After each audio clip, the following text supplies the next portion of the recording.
واقعہ کربلا کے بعد تو واقعہ ہررا کو میں نے گنوا دیا، اس سے زیادہ تو میرے خیال میں کہ اور ہمارے لیے لائق شرم جو ہے کوئی واقعہ ہے ہی نہیں اس پہلو سے۔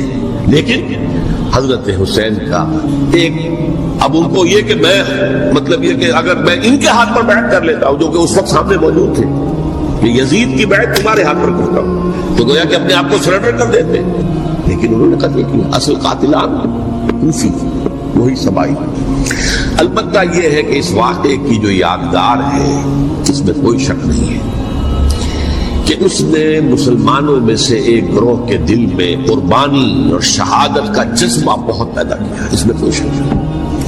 اور جس طریقے سے کہ عاشورہ محرم میں یاد منائی جاتی ہے، جس طریقے سے اس نے اہل تشیع کے اندر قربانی کا جذبہ بے انتہا پیدا کر دیا کہ دیکھیے حضرت حسین رضی اللہ تعالی عنہ کی اس شہادت کے بعد، اس کے بعد واقعہ ہررا بھی ہوا جو واقعہ کربلا سے بھی بعض اعتبارات سے زیادہ بھیانک اور زیادہ گھناؤنا واقعہ بنو امیہ کی تاریخ ہے جس کو لوگ جانتے ہی نہیں۔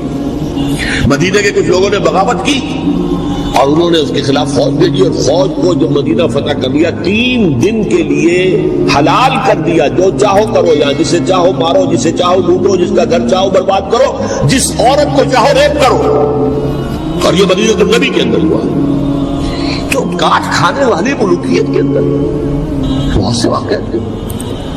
عبداللہ ابن زبیر کھڑے ہوئے، انہوں نے حکومت قائم کی تھی، لیکن یہ کہ وہ تو 6 سال کے لیے کامیاب بھی رہے، ایک حکومت قائم کی، بنو امیہ کے ہاتھ میں بیٹھنے کی، بالآخر ان کی حکومت بھی ختم ہو گئی۔ پھر حضرت زید کھڑے ہوئے، انہوں نے بغاوت کی، وہ بھی ناکام رہ گئے۔ پھر بنو عباس میں کھڑے ہوئے حضرت نفس زکیہ، حضرت حسن رضی اللہ تعالیٰ عنہ کی اولاد میں سے، وہ بھی ناکام ہو گئے، شہید ہو گئے۔ پھر یہ سمجھ لیا گیا کہ اب یہ جہاں تک 6ٹھی منزل ہے وہ تو دوبارہ تعمیر نہیں ہو سکتی، یہ تو جس کی لاٹھی اس کی بھینس، جس کے پاس طاقت ہوگی اس کی حکومت ہوگی، جس کا قبیلہ زیادہ قوی ہوگا، جس قبیلے میں زیادہ عصبیت ہوگی، مضبوط ہوگا، متحد ہوگا، طاقتور ہوگا، اسی کی حکومت ہوگی۔ البتہ اس کے نیچے لوگوں کے اخلاق کی اصلاح کرو۔ صوفیاء کرام نے وہ کام اپنے ذمہ لیا، اور بالکل وہی کام ہے کہ جو ائمہ اہل بیت کرتے رہے۔ حضرت حسن کی اولاد میں پھر حضرت علی بن حسین رضی اللہ عنہ، حضرت حسین کی اولاد میں پھر امام محمد باقر، امام محمد جعفر صادق، اور اس کے بعد بھی 5 اور، کسی نے بغاوت نہیں کی۔ جیسے علماء کرام کام کر رہے تھے اور جیسے صوفیاء کرام کام کر رہے تھے، ایسے ہی وہ مسلمانوں کی علمی تربیت، روحانی تربیت اور تزکیہ کر رہے تھے، کسی نے حکومت کو چیلنج نہیں کیا۔ نوٹ کر لیجیے اس بات۔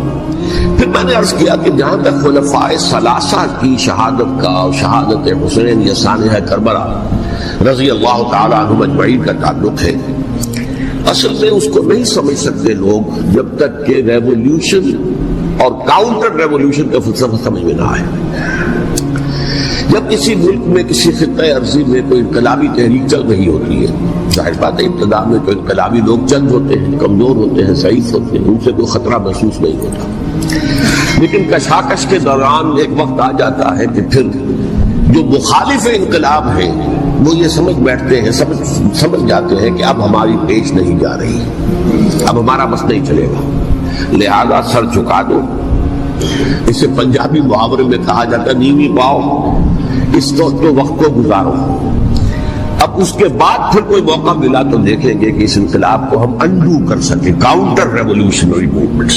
یہ اصل میں فلسفہ سمجھ میں نہ آئے اور ریولیوشن کا فلسفہ سمجھ میں نہ آئے تو سیرت النبی سمجھ میں نہیں آ سکتی۔ منہج انقلاب نبوی میری کتاب ہے، اس کو پڑھیے تو سیرت کا وہ تجزیہ آپ کے سامنے آئے گا جو آپ کی آنکھیں کھول دے گا کہ سیرت کو ہم کیا سمجھتے رہے اور سیرت اصل میں ہے کیا۔ بہرحال یہ کاؤنٹر ریولیوشنری موومنٹس تھی کہ جب عرب میں حضور کو فیصلہ کن قوت حاصل ہو گئی تو جو بھی مخالفین تھے انہوں نے سر جھکا لیا، سرنڈر کیا، اسلام لے آئے، گویا کہ چھپ گئے اسلام کے لبادے۔ لیکن وہ تھے اسی داغ میں کہ پھر کبھی موقع ملے تو پھر ہم اس نظام کو لہو بالا کر دیں، تلپٹ کر دیں۔ یہ رد عمل سب سے پہلے خود عرب کے اندر پیدا ہوا۔ انہیں مشرکین عرب کو جب سورہ توبہ کی پہلی 6 آیات نازل ہوئی ہیں جن میں الٹیمیٹم دے دیا گیا کہ اب کسی مشرک قبیلے سے کوئی معاہدہ اللہ کا اور اس کے رسول کا نہیں ہوگا، تو تمہیں 4 مہینے کی مہلت دی جا رہی ہے، یا ایمان لے آؤ اور یا تمہیں قتل کر دیا جائے۔ یہ بہت سخت آیات ہے قرآن کی، سورہ توبہ کی ابتدائی 6 آیات۔ اور حضرت علی رضی اللہ تعالیٰ عنہ کا کہنا یہ ہے کہ اس آپ کو معلوم ہے کہ مصحف میں یہ واحد صورت ہے جس سے پہلے بسم اللہ الرحمن الرحیم نہیں لکھی بھی آپ کو نظر آتی، باقی 113 صورتوں کے شروع میں بسم اللہ الرحمن الرحیم ہے۔ تو کیا وجہ ہے یہاں کیوں نہیں؟ حضرت علی کا فرمانا ہے کہ یہ صورت تو تلوار ہاتھ میں لے کر اتری ہے، اور بسم اللہ الرحمن الرحیم میں اللہ تعالیٰ کے 2 اسماء ہیں، الرحمن الرحیم۔ یہ گویا کہ اس سے متضاد صورت حال ہے کہ اب تمہارے لیے آخری موقع ہے، یا ایمان لے آؤ اور یا قتل کر دیے جاؤ۔ اس میں ایک تیسری گنجائش خود بخود نکلتی تھی، یا یہ ملک چھوڑ کر چلے جاؤ، اور ایسا بہت سے لوگوں نے کیا، لیکن اکثر لوگوں نے گردن چکائی۔ لیکن رد عمل ظاہر ہوا، ایک تو مرتدین کھڑے ہو گئے جنہوں نے نئی نبوتوں کو مان لیا، ایک مانعین زکوٰۃ کھڑے ہو گئے کہ ہم زکوٰۃ تمہیں نہیں دیں گے۔ یہ رد عمل تھا مشرک عرب کا، مشرکین عرب کا۔ اور حضرت ابوبکر رضی اللہ تعالیٰ، آپ کو معلوم ہے کہ مصحف کے دفتر فضائی کا یہ بڑا اہم باب ہے، ود این آئرن فسٹ، حالانکہ وہ بہت رقیق کوہ ہمالا جو ہے ان کے اندر ظاہر ہوئی ہے، ود این آئرن فسٹ انہوں نے ان ساری جو رد عمل کی جو تحریکیں کی انہیں کچھ نہیں کر رہی، اور پھر پورے عرب کو گویا کہ اثر نو اس میں اسلام کے نظام کو کنسولیڈیٹ کر کے حضرت عمر کے حوالے کر دیا رضی اللہ تعالیٰ عنہ۔ حضرت عمر کے زمانے میں جو جنگیں ہوئی اس میں سلطنت روما جو ہے، جو اس وقت کی 2 سپر پاورز تھی، سلطنت روما، قیصر روم، ہیراکلیس، ہرقل تھا اس وقت کا جو واحد صورت ہے جس سے مملکت تھی، خسرو پرویز کا، نجاشی رحمۃ اللہ علیہ نے تو مسلمانوں کو پناہ دی تھی، مقوقس پیٹریارٹ میں تھے اس کے الیگزینڈریا کے، انہوں نے حضور کے جو نامہ مبارک گیا 200 برس پہلے یا 300 برس پہلے، 300 برس پہلے، جیسے کانسٹنٹائن جو ایمپرر تھا روم کا، اس نے عیسائیت قبول کی تھی اور ساری سلطنت عیسائی ہو گئی تھی، لہذا اس کی سلطنت باقی رہی، اس کی حکومت باقی رہی۔ اسی طرح ہم سب مسلمان ہو جائیں، لیکن اس میں وہ ناکام ہو گیا۔ لیکن یہ کہ کوئی اس نے کنفرنٹیشن نہیں کی حضور سے۔ البتہ ایران کا معاملہ یہ تھا کہ اس کے پرچے اٹھ گئے، اس نے حضور کے نام فرمایا جب اطلاع ملی کہ اس نے اپنی سلطنت کو چاک کر دیا ہے، اس کے ٹکڑے کر دیے۔ بہرحال وہاں رد عمل شدید تھا، اور ایرانی جان لیجئے کہ ان کے اندر بہت اسٹرانگ نیشنلزم ہے، آج بھی ہے، آج رہی ہے۔ تو کیا وجہ ہے یہاں کیوں نہیں؟ حضرت علی کا فرمانا ہے کہ ہو گئی نسیہ منسیہ ہو گئی، وجود نہیں رہا، لہذا وہاں سے جو کاؤنٹر ریولوشن شروع ہوا ہے وہ پھر ہرمزان جو ایک بہت بڑا جرنیل تھا، اس نے بڑی عیاری کے ساتھ اپنی جان بچائی تھی۔ یہ بڑا دلچسپ واقعہ ہے کہ وہ یعنی کنڈمڈ تھا اسلامی حکومت کی طرف سے، خلافت کی طرف سے، کہ وہ جہاں بھی پایا جائے اس کو قتل کرنا ہے۔ حضرت عمر کی عدالت میں لا کے پیش کیا گیا، حضرت عمر نے کہا یہ واجب القتل ہے، قتل کر دو۔ اس نے کہا اچھا مجھے ذرا پانی پلا دیجیے۔ حضرت عمر نے فرمایا ٹھیک ہے مجھے پانی لاؤ، پانی دے دیں۔ پانی کا کٹورا کہ مجھے پہلے ضمانت دیجیے کہ جب تک میں یہ پانی نہ پی لوں مجھے قتل نہیں کیا جائے گا۔ ہاں ہمارا وعدہ۔ اس نے وہ کٹورا پھینک دیا پانی کا، کرو مجھے قتل کیسے کرو گے، میں نے وہ پانی تو نہیں پیا۔ اس سے اپنے آپ کو بچایا، وہ تو شرافت تھی کہ اپنے وعدے کا پاس کیا۔ اس کی سازش سے ابو لولو فیروز اس نے حضرت عمر کو شہید کیا۔ یہ گویا کہ دوسری کاؤنٹر ریولوشنری موومنٹ تھی۔ انہوں نے یہ سمجھا تھا کہ یہ ساری چکی ٹکٹ چلے گی۔ یہی بات حضرت علی نے فرمائی تھی حضرت عمر سے رضی اللہ تعالی عنہما، جب شام کے محاذ پر کچھ پسپائی سی ہو رہی تھی تو حضرت عمر نے ارادہ کیا میں خود جاؤں گا محاذ پر اور کمانڈ کروں گا۔ حضرت علی رضی اللہ تعالی عنہ نے فرمایا کہ نہیں امیر المومنین آپ مت جائیں، چکی اسی وقت تک چلتی ہے جب تک کہ کلی گڑی ہوئی، آپ کلی ہیں اس وقت اس نظام کی جس کے گرد یہ اسلام کی چکی گھوم رہی ہے، آپ مت چل۔ لہذا حضرت عمر نے ان کی بات مانی، اس قدر صائب مشورہ نہیں دیا تھا۔ بھارت انہوں نے یہ سمجھا تھا کہ عمر ہی کے بل پر چل رہا ہے یہ سب کچھ، لہذا عمر کو پیچھے ہٹا دینے سب بیٹھ جائے گا۔ لیکن ظاہر بات ہے کہ اللہ انتخاب ہوا، اور حضرت عثمان کے بھی 10 سال پہلے جو ہے وہ بالکل آخری 2 سالوں میں ایک فتنہ اٹھا ہے۔ یہ فتنہ کیا ہے اس کو سمجھ لیجیے۔ مذاہب کی ہیں جو تین سے کنفرنٹیشن ہوئی تھی. ایک تو یہ کہ مملکتوں میں سے مملکت ہرقل برتن مملکت ایران، رومی سلطنت کی دو ٹانگیں مسلمانوں نے توڑ دی، شمالی افریقہ سے نکال دیا، مغربی ایشیا سے نکال دیا، لیکن یورپ میں وہ قائم تھا، اس کی سلطنت تھی، لیکن ایرانی سلطنت کا بالکل دیا پاچا ہو گیا، خاتمہ. اسی طریقے سے تین مذاہب سے کنفرنٹیشن ہوئی. مشرکین عرب سے، اس کا میں بیان کر چکا ہوں، ان کا پہلا وار حضرت ابوبکر کے عہد خلافت میں ہو گیا. دوسرے جو عیسائیوں کا معاملہ تھا، ان سے بھی کوئی تصادم نہیں ہوا حضور کے حیات طیبہ کے دوران، لیکن جو یہودیت بطور مذہب، اس کو ظاہر بات ہے کہ اسلام نے اس کو ختم کیا تھا کم سے کم جزیرہ نماء عرب سے. مدینے میں 3 قبیلے تھے جو اپنی غداری کی وجہ سے اور اپنی صلح کو توڑنے کے جرم کی پاداش میں 2 نکالے گئے، اور تیسرا جو ہے اس کے تمام جو جوان افراد تھے انہیں قتل کیا گیا. پھر خیبر پر حملہ کیا گیا اور خیبر کو جو ہے فتح کیا گیا. وہ یہودیوں کا بہت بڑا گڑھ تھا، اور جو مدینے سے نکالے گئے تھے وہ بھی وہیں جا کر مقیم ہو گئے تھے. تو اس اعتبار سے اور پھر یہودی اپنے آپ کو سمجھتے تھے اللہ کی طرف سے دنیا میں جو نمائندہ جو ہے امت وہ ہم ہیں. اب انہیں معزول کر کے امت محمد کو وہاں پر کھڑا کر دیا گیا صلی اللہ علیہ وسلم. لہذا وہ بہت زیادہ یوں سمجھیے ایگریوڈ، سب سے زیادہ جن کو غضب پہنچا ہے حضور کے دست مبارک سے، وہ یہودی تھے. لہذا ان کا جو رد عمل آیا ہے وہ ہے جس کے نتیجے میں حضرت عثمان شہید ہوئے، حضرت علی شہید ہوئے، حضرت حسین شہید. اب اس چیز کو اچھی طرح سمجھیے، یہ جو رد عمل ہے یہ ایک شخص کے ذریعے سے آیا، اور اسی لیے بعض لوگ یہ سمجھتے ہیں کہ یہ خاقہ کی کہانی ہے. کیا ایک آدمی اتنا بڑا کام کر سکتا؟ عبداللہ ابن سبا ایک یہودی جو اسلام کا لبادہ اوڑھ کر حضرت عثمان کے عہد خلافت میں مدینے میں آ گیا. ٹھیک، اس کے بارے میں تو میں بعد میں عرض کروں گا، لیکن ایک شخص کیا کچھ کر سکتا ہے اس کی مثال بس آپ دے دوں آپ کو. پہلے حضرت مسیح علیہ السلام کے پورے دین کو ایک شخص نے ختم کر دیا، سینٹ پال جسے دنیا جانتی ہے جس کے نام سے. توحید کو تثلیث میں بدل دیا. حضرت عیسیٰ علیہ السلام تو توحید کی تلقین کر کے گئے تھے، توحید ختم، تثلیث حاصل، جس میں پہلے باپ ماں اور بیٹا تھے، اس کے بعد باپ بیٹا اور روح القدس ہو گئے، تثلیث. نمبر 2، شریعت موسوی کو ثابت کر دیا. لہذا اب پالیزم جو ہے، کرسچینٹی نہیں رہی، وہ حضرت عیسیٰ کو کہہ کر گئے تھے کہ شریعت موسوی تم پر لاگو رہے گی، نافذ رہے گی، ثابت کر دیا. نمبر 3، اس نے عیسائیت کے دائرہ تبلیغ کو وسیع کر دیا، جنٹائلز یا گوئنز کے اندر غیر یہودیوں.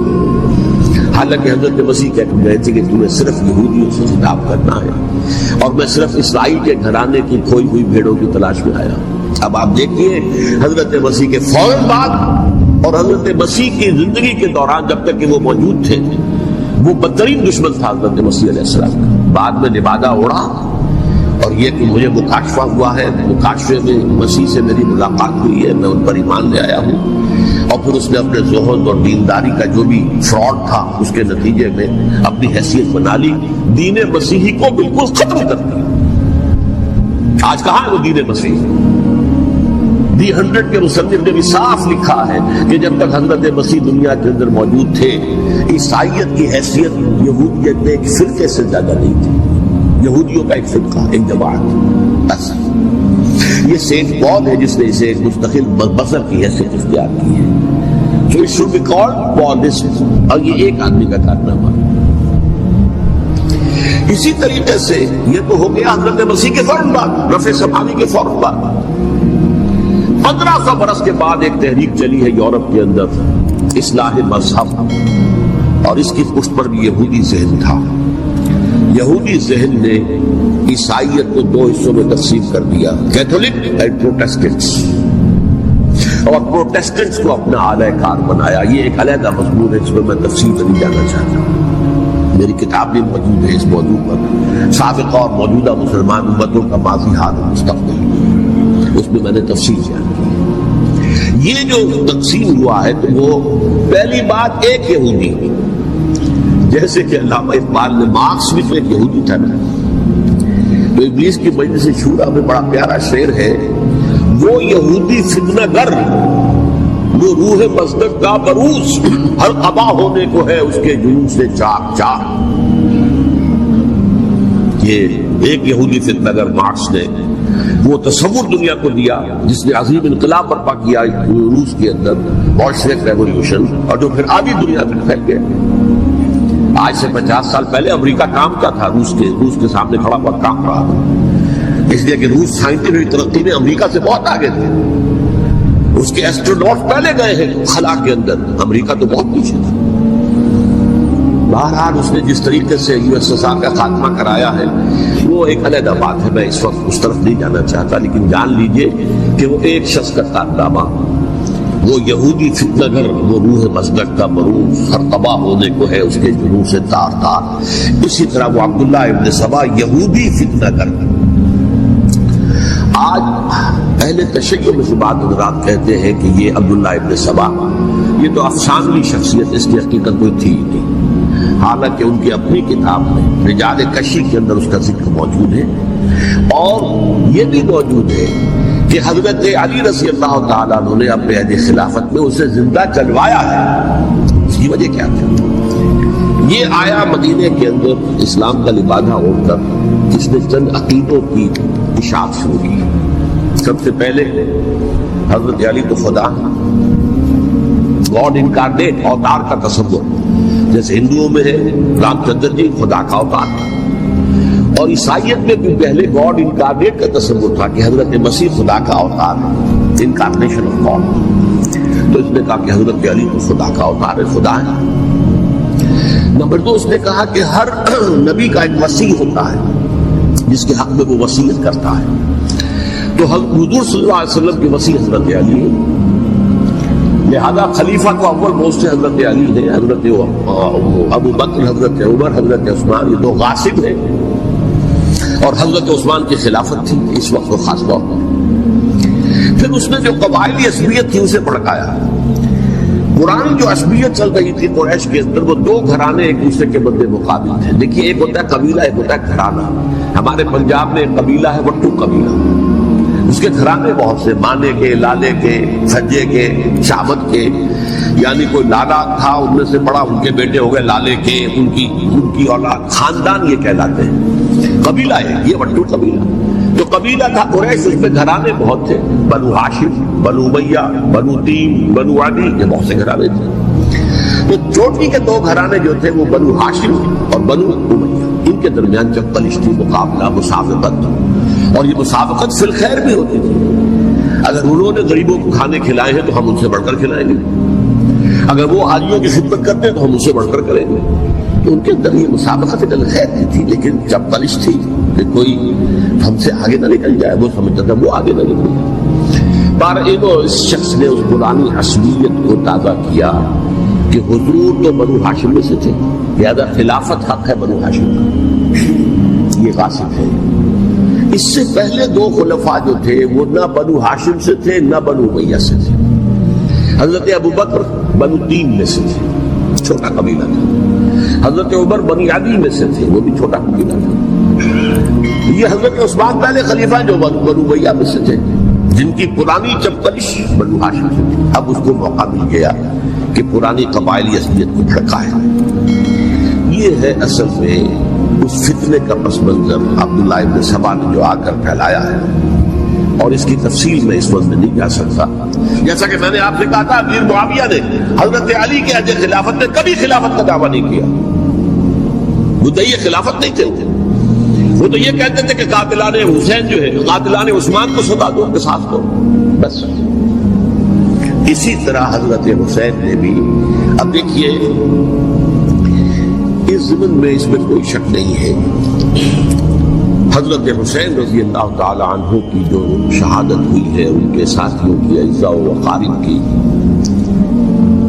تاریخ انسانی میں یہ عزم، حکمت، شجاعت، مسابرت، صبر، استقلال، استقامت، اس کی بہت روشن مثال ہے، بہت روشن مثال ہے، بہت روشن مثال ہے۔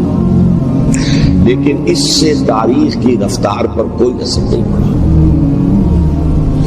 وہ جو ملوکیت آ گئی تھی وہ اور گہری سے گہری ہوتی چلی گئی، واقعہ کربلا کے بعد تو واقعہ ہر ہوا ولید بن واقعہ، اس سے زیادہ تو میرے خیال میں کہ اور ہمارے لیے لائق شرف جو ہے وہ واقعہ ہے ہی نہیں اس پہلو سے۔ لیکن حضرت حسین کا ایک، اب ان کو یہ کہ میں مطلب یہ کہ اگر میں ان کے ہاتھ پر بیعت کر لیتا ہوں جو کہ اس وقت سامنے موجود تھے کہ یزید کی بیعت تمہارے ہاتھ پر کرتا ہوں، تو گویا کہ اپنے آپ کو سرنڈر کر دیتے۔ وہی خطرہ جو امیر معاویہ کو تھا کہ مجھے وہ تو پہنچنے بھی نہیں دیں گے علی تک رضی اللہ تعالیٰ عنہ، اور مجھے پہلے شہید کر دیں گے، یہی خطرہ حسین کو تھا رضی اللہ تعالیٰ عنہ کہ مجھے یزید تک پہنچنے نہیں دیں گے، پہلے قتل کر دیں۔ اور ویسے بھی یہ ایک شرافت، مروت اور حمیت اور غیرت اور عزت نفس کا تقاضا بھی تھا کہ بھائی معاملہ ہے یزید کا، میرا مجھے وہاں جانے دو، اللہ نہ خرچ ہوگا، یو کین اسکورٹ می، میرے دائیں بائیں چلو تاکہ میں کہیں اور بھاگ نہ جاؤں تمہارے خیال میں، مجھے وہاں پہنچا دو، میں وہاں پہ جا کر سے معاملہ کروں گا۔ لیکن انہوں نے قتل کیا اصل قاتلان کوفی، وہی سبائی۔ البتہ یہ ہے کہ اس واقعے کی جو یادگار ہے اس میں کوئی شک نہیں ہے کہ اس نے مسلمانوں میں سے ایک گروہ کے دل میں قربانی اور شہادت کا جذبہ بہت پیدا کیا، اس میں کوئی شک نہیں۔ اور جس طریقے سے کہ عاشورہ محرم میں یاد منائی جاتی ہے، جس طریقے سے اس نے اہل تشیع کے اندر قربانی کا جذبہ بے انتہا پیدا کر دیا، اگرچہ وہ جذبہ بروئے کار نہیں آتا، اس لیے کہ ان کے ہاں یہ عقیدہ ہے، یہ طے ہے کہ جب تک حضرت مہدی ظاہر نہیں ہوں گے ہم کسی کے خلاف بغاوت نہیں کریں گے۔ یہ پوری تاریخ میں ان کا معاملہ رہا، تمام جو ہے ائمہ اہل بیت کا معاملہ رہا، جب تک مہدی نہیں آتے keep sitting and keep waiting, wait and see, that's all۔ یہ تو خمینی صاحب نے کیا ہے، آیت اللہ خمینی صاحب نے، کہ انہوں نے یہ ایران کے شیعوں کو باور کرایا کہ بھائی جب آئیں گے حضرت مہدی آ جائیں گے، لیکن ہم اب ہاتھ پر ہاتھ رکھ کر بیٹھے رہیں، باطل کو چیلنج بھی نہ کریں، ہمیں کچھ تو کرنا چاہیے، وہ ہاتھ پاؤں ہلانے چاہیے، اور کچھ نہیں تو مہدی کا راستہ جو ہے صاف کرنا چاہیے، تمہید کرنی چاہیے، ان کے راستہ ہموار کیا جائے۔ تو یہ ان کی بڑی عظمت ہے آیت اللہ خمینی صاحب کی کہ اہل تشیع ایران کے جو ہے ان سے انہوں نے یہ بات منوا دی کہ ہم بالکل انرٹ نہیں بیٹھے رہیں گے، بلکہ اپنے نائب امام قرار دے کر اور ولایت فقیہ کے فلسفے کے حوالے سے، یہ دو چیزیں ان کی جو ہے بنیادی فلسفے کی ہے، وہ اس وقت میرا موضوع نہیں ہے، انہوں نے عوام کو ایسا کھڑا کیا ہے کہ 20,000 سے لے کر 30,000 کے درمیان انسانوں نے جانے دی، عورتوں کے جلوس نکلے، شیرخوار بچہ گود میں ہے عورت کے اور گولی کھا رہی ہے، مر رہی ہے، گر رہی ہے۔ اب سوچیے زندگی کتنی عزیز ہوتی ہے، اور شیرخوار بچے کے لیے ماں کی جو زندگی ہے، اس ماں کو اپنی زندگی کتنی عزیز تر ہوگی کہ اپنے لیے نہیں تو اس بچے کے لیے مجھے جینا ہے، لیکن نہیں، گولیاں کھائیں گے، گری۔ یہ جذبہ انہی میں ہے۔ واقعہ یہ ہے کہ اہل سنت کے اندر یہ جذبہ نہ ہونے کے برابر ہے۔ یہ میں واشگاف الفاظ میں کہہ رہا ہوں، پورے عالم اسلام میں صرف شیعہ ایران ایسا نکلا ہے کہ جس نے بادشاہت کا خاتمہ کیا، باقی سعودی عرب میں بادشاہت بیٹھی ہوئی ہے، ڈٹ کر بیٹھی ہوئی، اربوں ڈالر کا ایک ایک محل بنتا ہے ان بادشاہوں کا، اور سنی سن کوئی حرکت نہیں۔ وہ تو اب جو حرکت ہو رہی ہے وہ اینٹی امریکن حرکت ہے جو ہو رہی ہے، در حقیقت وہ مسئلہ بالکل دوسرا ہے جو اس وقت ہو رہا ہے، لیکن یہ کہ عالم اسلام میں کوئی تحریک ایسے نہیں اٹھی، یہ اہل تشیع میں ہے، جو بالکل استثنائی بات ہے کہ انہوں نے جو ہے ایسا بادشاہ جس کو کہا جاتا تھا کہ اس کا جو اسلحہ خانہ ہے وہ ایشیا میں سب سے بڑا اسلحہ خانہ ہے، جو 2500 سالہ پرانی جو ایک عظمت تھی ایران کی، اس کو دوبارہ تازہ اور زندہ کرنا چاہتا تھا، 2500 سالہ برسی اس نے منائی تھی، اس کے لیے ایک شہر آباد کیا تھا کہ خسرو یا سائرس یا ذوالقرنین قرآن مجید کی اصطلاح میں اس کی یادگار بنائی تھی، اور وہ سوچ رہا تھا کہ وہی عظمت دوبارہ ایران کی ہوگی جو کہ خسرو کے زمانے میں تھی، جس کا قرآن مجید میں سورہ کاف کے اندر ذکر ہے، مشرقی فتوحات، مغربی فتوحات، شمالی فتوحات، وہ بادشاہ ہے، اس کو بھاگنا پڑا قربانی کی وجہ سے۔ تو یہ جو ہے واقعہ کربلا نے، اس میں کوئی شک نہیں ہے کہ ایک ایسی مشعل روشن کی ہے جس کو کہ ہر شخص کو دیکھنا چاہیے۔ یہ بھی انسان، جیسے کہ اقبال نے ایک شعر کہا تھا غالب کے لیے، فکر انسان پر تیری ہستی سے یہ روشن ہوا ہے، برے برغے تخیل کی رسائی طاق ہو جا، تو فکر انسان پر حضرت حسین کی قربانی سے یہ واضح ہوا ہے کہ انسان کس حد تک جا سکتا ہے قربانی دینے کے لیے اپنے کسی مقصد کے لیے. مقصد اس کا جو تھا، میں نے اسی لیے آیت پڑھی تھی، معاذ اللہ ثم معاذ اللہ. میں ایک آخری بات جو کہہ رہا ہوں وہ نوٹ کر لیجئے. ایک خاص انتہائی نقطۂ نظر کے عام کیے جانے کی وجہ سے سنیوں میں بھی ایک انتہائی رد عمل پیدا ہوا ہے. Extreme rightist سنیز. اگر ایک طرف سے حملہ کیا گیا ہے حضرت عثمان کی نیت پر، ان کی خیانت کا الزام لگایا گیا، ان پر اقربا پروری کا الزام لگایا گیا، حضرت ابو موسیٰ اشعری پر خیانت اور غداری کا الزام لگایا گیا. یہ ساری چیزیں اگر صحابہ کرام کے اوپر ہوئی، امیر معاویہ پر، امیر اور عمرو بن العاص پر، تو جواب میں کچھ لوگ کھڑے ہو گئے. حضرت علی وہ اقتدار کے طالب تھے، معاذ اللہ ثم معاذ اللہ ثم معاذ اللہ. یہ اہل سنت کا موقف نہیں ہے. حضرت حسین اقتدار کے طالب تھے، ہرگز نہیں، ہرگز نہیں، ہرگز نہیں. وہی اصول جو میں نے بتایا تھا سب کے لیے لاگو رہے گا. وہ امیر معاویہ کے لیے ہے،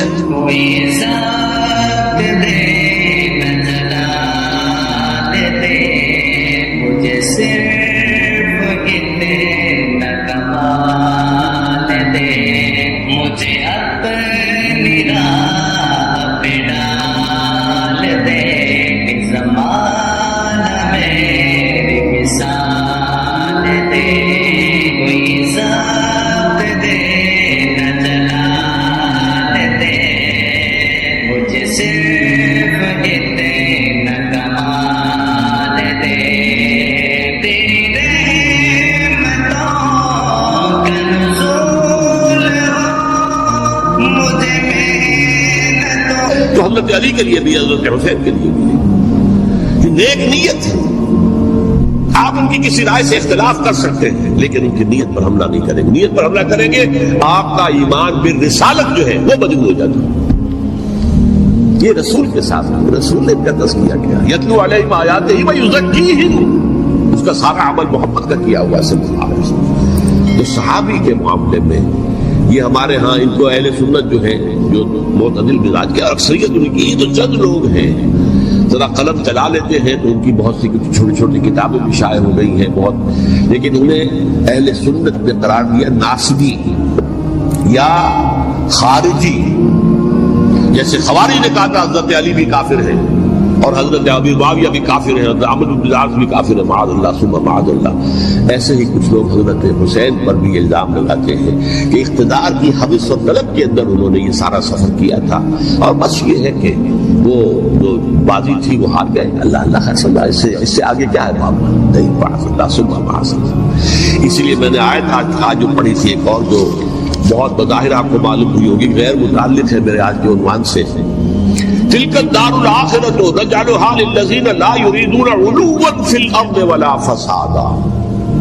یہ سورہ قصص کے آخری آیات میں سے. دیکھو یہ آخرت کا گھر جو ہے وہ ہم خاص کر دیں گے ان لوگوں کے لیے جو اس زمین میں اپنے اقتدار کے طالب نہیں ہوتے. زمین میں اقتدار کے طالب ہو گے فساد ہو جائے گا. تم بھی طالب، میں بھی طالب، جھگڑا ہوگا، لڑائی ہوگی، دنگا ہوگا، فساد ہوگا. تلک الدار الآخرۃ نجعلھا للذین لا یریدون علوا فی الارض ولا فسادا. جو لوگ زمین میں اپنے اقتدار کے طالب اور اس کے نتیجے میں فساد پیدا کرنے والے نہیں ہیں ان کے لیے ہم نے آخرت کا گھر خاص کیا ہے. والعاقبۃ للمتقین، اور عاقبت جو ہے، انجام کار، آخرت جو ہے وہ تو متقیوں کے لیے ہے. اسی میں آئیں گے سب صحابہ کرام، خواہ وہ حضرت علی ہے رضی اللہ تعالیٰ عنہ اور خواہ وہ حضرت امیر معاویہ ہیں، حضرت عثمان ہیں رضی اللہ تعالیٰ عنہ، خواہ حضرت حسن ہے، حضرت حسین ہے رضی اللہ تعالیٰ عنہ، خواہ عبداللہ ابن زبیر ہے، خواہ عبداللہ ابن عباس ہے، خواہ عبداللہ ابن عمر رضی اللہ تعالیٰ عنہ مجمعین. اس اصول کو سامنے رکھ کر اختلاف آپ کر سکتے ہیں کسی سے بھی، لیکن کسی کی نیت پر حملہ کریں گے تو اصل میں آپ کا ایمان بالرسالت مجبور ہو جائے گا. میرے نزدیک تو یہ عقیدہ بھی کہ فلاں دوا سے فلاں مرض دور ہو جاتا ہے، یہ بھی غلط ہے. ہم ان چیزوں کو ذرائع کے درجے میں رکھ کر استعمال کریں اور شفا اللہ کے ہاتھ میں سمجھیں. یہ ہے ایمان کا تقاضا. بہتر سے بہتر دوا بھی شفا نہیں بخش سکتی جب تک کہ اللہ کا اذن نہ ہو، اور اللہ تعالیٰ شفا دے سکتا ہے بغیر کسی ذریعے کے، اس کا اختیار مطلق ہے. یہ تو ہے ایمان کی بات. باقی ذرائع میں اگر کوئی جھاڑ پھونک میں کوئی مشرکانہ کلمات نہ ہو، کوئی غلط چیز نہ ہو، بلکہ کوئی آیات قرآنیہ کے ذریعے سے ہو رہا ہو، تو اس کو حرام کوئی نہیں کہہ سکتا۔ البتہ توکل کے بارے میں حضور نے متوکلین کی صفات میں یہ فرمایا ہے لا یرقون ولا یسترقون، نہ وہ جھاڑ پھونک کرتے ہیں نہ کرواتے ہیں، وہ اللہ پر توکل رکھتے ہیں۔ دوا کا جہاں تک معاملہ ہے، دوا ہے سنت، دوا کرنا سنت ہے، لہذا دوا جو ہے عام جو یعنی طبیب کی دوا، ڈاکٹر کی دوا، وہ علیحدہ شے ہو جائے گی۔ اس میں بھی یہ یقین نہ رکھیے کہ شفا اس دوا میں ہے، بلکہ یقین تو یہ رکھیے شفا تو اللہ کے ہاتھ میں ہے، لیکن مسنون ہے علاج کرانا، تو ہم سنت پر عمل کرتے ہوئے علاج کرا رہے ہیں۔ لیکن چونکہ جھاڑ پھونک کرانا حضور سے ثابت نہیں، لہذا وہ جھاڑ پھونک جو ہے وہ تو اس زمرے میں نہیں آئے گا۔ اور حضور نے ترغیب یہ دی ہے، حضور نے فرمایا، ایک حدیث ہے کہ میری امت کے 70,000 افراد بغیر حساب کے جنت میں داخل ہوں گے۔ یہ کون ہوں گے پوچھا گیا، آپ نے فرمایا یہ متوکلون ہوں گے، جو اللہ پر توکل رکھتے ہیں۔ پھر پوچھا گیا کہ متوکلون کون ہے، تو ان کی صفات میں حضور نے فرمایا یہ بھی ہے کہ وہ نہ لا یرقون ولا یسترقون، نہ وہ کہیں جھاڑ پھونک کرتے ہیں نہ۔ اب یہ ہے آیت الکرسی، توحید کے عظیم ترین خزانوں میں سے ہے، یہ سیدۃ آیات القرآن۔ حضور نے فرمایا یہ تمام آیات قرآنی کی سردار ہے۔ جس طریقے سے آیت بر اور سورۃ العصر میں ایک نسبت ہے کہ ہدایت اور نجات کی شرائط ساری کی ساری ایک چھوٹی سی صورت میں اللہ نے جمع کر دی، والعصر ان الانسان لفی خسر الا الذین آمنوا وعملوا الصالحات وتواصوا بالحق وتواصوا بالصبر، لیکن اس کی تفصیل ایک آیت میں آئی، وہ آیت البر ہے۔ چنانچہ جو منتخب نصاب ہم نے مرتب کیا ہے دعوت قرآن کے لیے، میں پہلا درس سورۃ العصر کا ہے اور دوسرا درس آیت البر کا ہے۔ جو نسبت سورۃ العصر میں ہے کہ وہ سورت ہے، یہ آیت ہے، لیکن اس آیت میں کئی صورتیں نکل سکتی ہیں حجم کے اعتبار سے سورۃ العصر کے برابر۔ یہی نسبت ہے سورہ اخلاص میں، 4 آیتیں، توحید کا عظیم ترین خزانہ، اور یہ آیت الکرسی، یہ آیت ہے سورہ اخلاص، اس میں 4 بن جائیں گی حجم کے اعتبار سے، لیکن اسے حضور نے ثلث قرآن قرار دیا ہے۔ توحید کے موضوع پر جامع ترین سورۃ الاخلاص، لیکن توحید اور خاص طور پر توحید فی الصفات کے موضوع پر عظیم ترین آیت یہ آیت الکرسی۔ اللہ لا الہ الا ہو، اللہ وہ معبود برحق ہے جس کے سوا کوئی الہ نہیں، بڑا کیٹیگوریکل۔ الحی القیوم، وہ زندہ ہے از خود باخود، اس کی زندگی مستعار نہیں ہے۔ وہ جو کہا ہے کہ مانگ کے لائے تھے 4 دن، 2 آرزو میں کٹ گئے 2 انتظار میں، عمر دراز مانگ کے لائے تھے، اللہ کی زندگی ہے، اس کی از خود زندگی کسی کی دی ہوئی نہیں، اور اس زندگی میں کوئی ضعف نہیں، کوئی کمزوری نہیں، کوئی احتیاج نہیں، آگے آ جائے گا، نہ اسے نیند آتی ہے نہ اونگ آتی ہے۔ قیوم، خود اپنی جگہ وہ زندہ جاوید ہستی ہے، اور باقی ہر شے کا وجود اس کے حکم سے قائم ہے، کوئی شے قائم نہیں ہے بغیر اس کے اذن کے۔ تو گویا کہ الحد، احد اور الصمد، اللہ اپنی جگہ احد، لیکن باقی پوری کائنات کے لیے صمد، جو سورہ اخلاص میں 2 الفاظ آئے ہیں، قل هو اللہ احد اللہ الصمد، اللہ الحی ہے اور قیوم، لا تأخذہ سنۃ ولا نوم، اس پر غالب نہیں ہو سکتی نہ نیند نہ اونگ، لہ ما فی السماوات و ما فی الارض، آسمان اور زمین میں جو کچھ ہے اسی کا ہے، ملکیت تامہ، ملکیت حقیقی اس کی ہے۔ من ذا الذی یشفع عندہ الا باذنہ، کون ہے وہ جو شفاعت کر سکے اس کے پاس مگر اس کی اجازت سے۔ اب یہ مقام آیا ہے سورہ بقرہ میں پہلی مرتبہ، 3 مرتبہ کیٹیگوریکل ڈینائل کے بعد، کوئی شفاعت نہیں، کوئی شفاعت نہیں، کوئی شفاعت نہیں۔ یہاں بھی جو انداز ہے بہت ہی جلالی انداز ہے، منظر نبی، کس کی یہ حیثیت ہے، کس کا یہ مقام ہے، کس کو یہ زور حاصل ہے کہ وہ اپنے اختیار کے بل پر جو اپنی حیثیت کی بنیاد پر شفاعت کر سکے، ہاں جس کے لیے اللہ اجازت دے دے۔ استثناء کے ساتھ شفاعت کا یہاں پر پہلی مرتبہ آیا، ورنہ سورہ بقرہ کے 6 رکوع کی دوسری آیت، واتقوا یوما لا تجزی نفس عن نفس شیئا ولا يقبل منها شفاعة ولا يؤخذ منها عدل ولا هم ينصرون، 15 رکوع کی دوسری آیت، واتقوا یوما لا تجزی نفس عن نفس شیئا ولا يقبل منها عدل ولا تنفعها شفاعة ولا هم ينصرون۔ اور اب اس سے پہلے کی آیت میں آ چکا ہے ولا شفاعة، کوئی شفاعت مفید نہیں ہوگی، لیکن یہ کہ اس میں ایک استثناء ہے۔ اب یہ ذرا باریک مسئلہ ہے کہ شفاعت حقہ کیا ہے، شفاعت باطلہ کیا ہے۔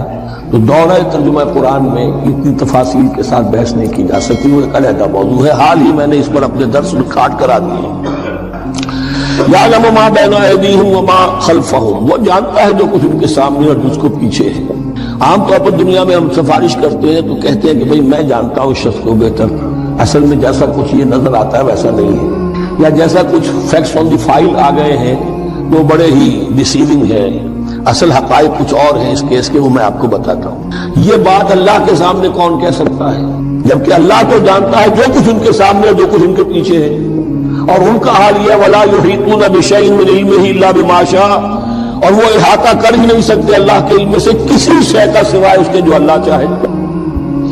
باقی ہر ایک کے پاس علم جو ہے اللہ کا عطائی علم ہے، دیا ہوا علم ہے، محدود علم ہے. بڑے سے بڑا رسول ہو، بڑے سے بڑا ولی ہو، بڑے سے بڑا فرشتہ ہو. لا علم لنا الا ما علمتنا، ہم پڑھائیں چوتھے رکوع میں. تو کون کہہ سکتا ہے من ذا الذی یشفع عنده الا باذنہ یعلم ما بین ایدیہم وما خلفہم ولا یحیطون بشیء من علمہ الا بما شاء وسع کرسیہ السماوات والارض. اس کی کرسی تمام آسمانوں اور زمین کو محیط ہے. اب کرسی کے دو مفہوم یہاں ہو سکتے ہیں. ایک یہ کہ اس سے جو معنی مراد ہے یعنی اس کا اقتدار، اس کی قدرت، اس کا جبر، اس کا اختیار، یہ اتھارٹی پوری کائنات کو. ایک یہ بھی ہو سکتا ہے کہ اللہ تعالیٰ ہی کہہ سکے. عرش، کرسی، ان سب کے بارے میں یہ دونوں باتیں ذہن میں رکھیے. یہ بھی ہو سکتا ہے کہ ان کی کوئی مجسم حقیقت ہو جو ہمارے ذہن سے، ہمارے تخیل سے ماورا ہے. اور یہ بھی ہو سکتا ہے اس سے استعارہ مراد. اس کو ہم اپنی زبان میں کہتے ہیں کج روخی. ایک آدمی آپ سے براہ راست اسے ایڈریس کرنا، یہ اپنے مقام سے آپ بڑا فرو سمجھتے ہیں کہ یہ تو نیچے ہے، میرا مقام بہت بلند ہے. اسی طرح یہ جو کج کلاہی ہوتی ہے، کلاہ جو ہے وہ ذرا ٹیڑھا ہو، ٹوپی جو ہے وہ ٹیڑھی ہو سر کے اوپر، تو یہ کج روخی اور کج کلاہی یہ تمام چیزیں جو ہیں یہ ولا تصعر الناس.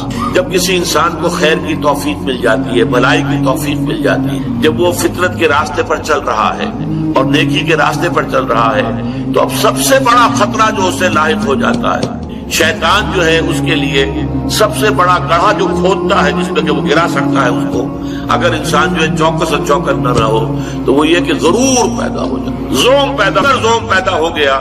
and you look down upon the others، دوسروں کو آپ بنظر استحقار دیکھنے لگے تو آپ اور ہیں اس کیس کے، وہ میں آپ کو بتاتا ہوں. یہ بات اللہ کے سامنے کون کہہ سکتا ہے، جبکہ اللہ تو جانتا ہے جو کچھ ان کے سامنے اور جو کچھ ان کے آ کر زیرو ہو جائے. مثقال ذرۃ من کبر، وہ مثقال ذرہ پھر آ گیا یا تکبر ہوگا. اور حدیث قدسی ہے الکبر ردائی، تکبر تو اب میری چادر ہے، مجھ پر راست آتی ہے. المتکبر اللہ کے ناموں میں سے هو اللہ الذی لا الہ الا هو الملک القدوس السلام المؤمن المہیمن العزیز الجبار المتکبر. وہ المتکبر ہے، المتعال ہے، بہت بلند ہونے والا اور بہت تکبر کرنے والا. لیکن بندے کے لیے نہیں. بندے کے دل میں اگر تکبر آ گیا تو اس کی ساری نیکی، سارا تقویٰ زائل ہو جائے گا. ولا تصعر خدک للناس، تواضع ہونی چاہیے. شیخ سعدی نے بڑی خوبصورت اس کے لیے مثال دی ہے. درخت ہے، آم کا درخت ہے، امرود کا درخت ہے، انار کا ہے، سنترے کا ہے. جب اس پر پھل آتا ہے تو شاخیں جھک جاتی ہیں. اسی طرح انسان کو اگر اللہ تعالیٰ خیر عطا کر، اچھے ثمرات اس کی سیرت میں، اس کے کردار میں، اس کی شخصیت میں، علم کے اعتبار سے، کردار کے اعتبار سے بھلائیاں آ جائیں، پھل آ گیا ہے تو اب اس کو جھک جانا چاہیے، تواضع ہونا چاہیے. اس کے بجائے اگر تکبر ہو گیا، گردن اکڑ گئی، تو معلوم ہوا کہ بس سارا اپنا کیا دھرا جو ہے وہ ضائع ہو جائے. مرح جو ہے وہ فرح سے آگے ہے. فرح کہتے ہیں خوشی سے آپے میں نہ سمانا. وہ تو خوشی سے آپے سے باہر ہو گیا، یا وہ نہیں سما رہا تھا، کوئی اور لفظ میرے ذہن میں نہیں آ رہا اس وقت. تو یہ جو اس فرح سے آگے مرح ہے، اس میں یہ ہے کہ انسان اترا کر اپنی بڑائی، اپنی خوبی کا اظہار بھی کرتا ہے. ولا تمشِ فی الارض مرحا، زمین میں اکڑ کر مت چلو. یہ وہاں بھی آیا ہے. اسی طریقے سے اور دوسرے مقامات پر سورہ الفرقان کے آخری رکوع میں بھی آیا ہے وَعِبَادُ الرَّحْمَنِ الَّذِينَ يَمْشُونَ عَلَى الْأَرْضِ هَوْنًا. اللہ کے نیک بندے تو وہ ہیں جو زمین پر چلتے ہیں تو آہستگی کے ساتھ چلتے ہیں. وہ زور سے قدم مار کر نہیں چلتے، گردن اکھاڑ کر نہیں چلتے، گردن اکڑا کر نہیں چلتے.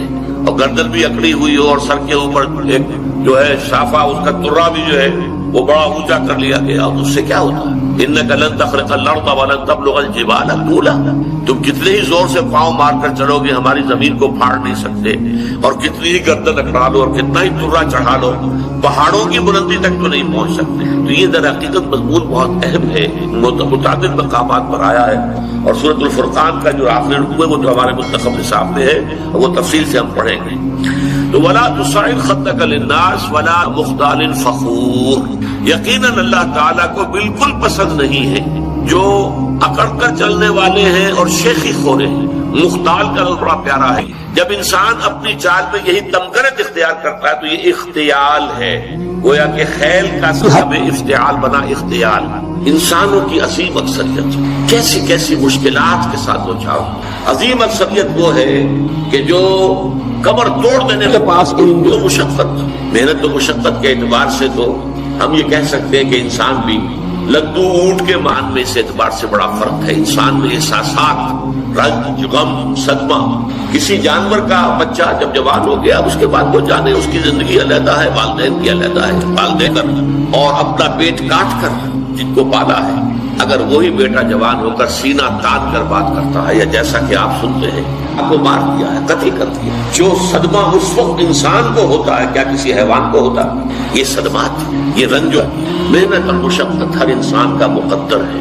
عام طور پر سمجھا یہ جاتا ہے کہ غریب لوگوں کے لیے یہ معاملہ ہے، نہیں، اصل میں محنت اور مشقت کی شکلیں مختلف ہیں۔ کوئی شخص دفتر میں بیٹھا ہوا مشقت کر رہا ہے، کسی کی ذہنی مشقت زیادہ ہے، کسی کی جسمانی مشقت زیادہ ہے۔ یہ جسمانی مشقت والا جو ہے تھک ہار کر رات کو سوتا ہے تو صبح کی خبر لائے گا، وہ پوری طرح ٹانگیں پھیلا کر سوتا ہے۔ اور یہ جو ذہنی مشقت کرنے والے ہیں، لمبی لمبی کاروں میں چلنے والے اور بڑے بڑے محلوں میں رہنے والے، ایئر کنڈیشنڈ آفیسز اور بنگلوں میں رہنے والے، ان کی راتوں کی نیند حرام ہو جاتی ہے۔ ان کو جو مسائل درپیش ہوتے ہیں، انہیں جو صدمے ہوتے ہیں، انہیں جو فرسٹریشنز ہوتی ہیں، یہ نقصان ہو گیا ہے، یہ معاملہ ہو گیا ہے، فلاں نے یہ کر دیا ہے، فلاں پرابلم پیدا ہو گیا ہے، یہ ساری چیزیں جو ہے یہ اس غریب مزدور کے لیے نہیں ہوتی۔ آپ کو معلوم ہے ہپنوٹکس کی ضرورت جو ہے انہیں عمرا کو ہوتی، سیڈیٹیوز کی ضرورت انہیں کو ہوتی، ٹرینکولائزرز انہیں کو چاہیے، انہیں نرم گدیلوں کے اوپر نیند دیا۔ تو مشقت اور محنت ہر ایک کے لیے، صدمہ، غالب نے بہت خوب کہا تھا، قید حیات و بند غم اصل میں دونوں ایک ہے، موت سے پہلے آدمی غم سے نجات پائے کیوں؟ یہ انسان کا مقدر ہے، یہ تو ہو کر رہنے والی شے ہے۔ غم تو رہے گا، صدمہ رہے گا۔ آپ کو شاید یاد آیا ہو ایک بڑی عظیم ہستی گزری ہے انسانی تاریخ میں، گوتم بدھ، کپل وستو کا شہزادہ، at the prime of his youth, 30 برس کی عمر، اس نے مشاہدہ کیا لوگوں کو، لوگ دکھوں میں ہیں، لوگوں کے لیے مصیبتیں ہیں، لوگوں کے لیے تکلیفیں ہیں۔ ایک اندھا آدمی دیکھا اس نے چلتا ہوا جو ٹھوکر کھا کے گرا اس کے نگاہوں کے ساتھ، اس نے سوچا یہ کیا ہو رہا ہے، کیوں یہ اندھا کیوں ہے؟ کسی کو اندھا پیدا کر دیا جاتا ہے، پیدائش کے اندھا، کسی والدین کے سامنے اس کو بچہ جو ہے دم توڑ رہا ہے، کچھ نہیں کر سکتے، ٹک ٹک نیدم دم نہ کشیدم، جا رہا ہے تمہارے ہاتھوں میں سے، نکل رہا ہے، جا رہا ہے۔ قرآن مجید میں بھی سورہ واقعہ میں قسم کھائی گئی ہے، فلولا ان کنتم غیر مدینین ترجعونها ان کنتم صادقین، واپس لے سکتے ہو تو لے لو، موت کے پنجے سے چھڑا لو، اگر تمہارے اندر کوئی طاقت ہے۔ نہیں، جا رہا ہے، رو رہا ہے۔ یہی وجہ ہے کہ پھر وہ اس فکر میں، یہ دکھ کیوں ہے انسان کا مقدر، اس کا سبب تلاش کرنے کے لیے پھر اس سے نکلنے کا راستہ کیا، اس سے نجات کیسے ہو، نروان کیسے ملے گا۔ پھر آپ کو معلوم ہے 30 برس کی عمر میں جوانی کا دور، جوان بیوی کو رات کو سوتے ہوئے چھوڑ کر گیا ہے، شیر خاک بچہ چھوڑ کر گیا، محل چھوڑ کر جا کر خاک چھانی ہے، کہاں کہاں پھرا ہے، کن کن رشیوں منیوں کی خدمتیں کی ہیں، کہاں کہاں گیا ہے، کتنا وقت لگایا ہے، کن کن جنگلات جو ہے اس کے خاک چھانی ہے اس نے۔ بہرحال اسے کیا ملا کیا نہیں ملا یہ میں اس سے بحث نہیں کرتا، اس لیے کہ ظاہر بات ہے کہ وہ حضرت مسیح علیہ السلام سے بھی قبل کی شخصیت ہے، اور اکثر لوگوں کی تعلیمات بگڑ گئی۔ حضرت مسیح علیہ السلام کی تعلیمات اگر قرآن مجید ہمیں نہ بتائے تو ہمیں کیسے معلوم ہو کہ ان کی اصل تعلیم کیا تھی؟ عیسائی جس مسیح کو ماننے والے ہیں اس مسیح کو تو ہم نہیں مانتے، اللہ کا بیٹا تو ہم نہیں مانتے، لیکن اگر قرآن مجید واضح نہ کرتا تو ہمیں کیسے معلوم ہوگا؟ اسی طرح گوتم بدھ کے بارے میں جو کچھ کہتے ہیں ان کے ماننے والے، اس کی طرف نہ جائیے، وہ کیا تھا حقیقت میں ہم نہیں جان سکتے، لیکن یہ ضرور ہے کہ اس کے فلسفے کا جو مین تھیم ہے، سروم دکھم، all is pain, all is suffering, all is agony، سروم دکھم، درد ہی درد ہے، رنج ہی رنج ہے، غم ہی غم ہے، قید حیات و بند غم اصل میں دونوں ایک ہیں، موت سے پہلے آدمی غم سے نجات پائے گا۔ لیکن اس اعتبار سے اگر آپ غور کریں گے تو چلیے انسان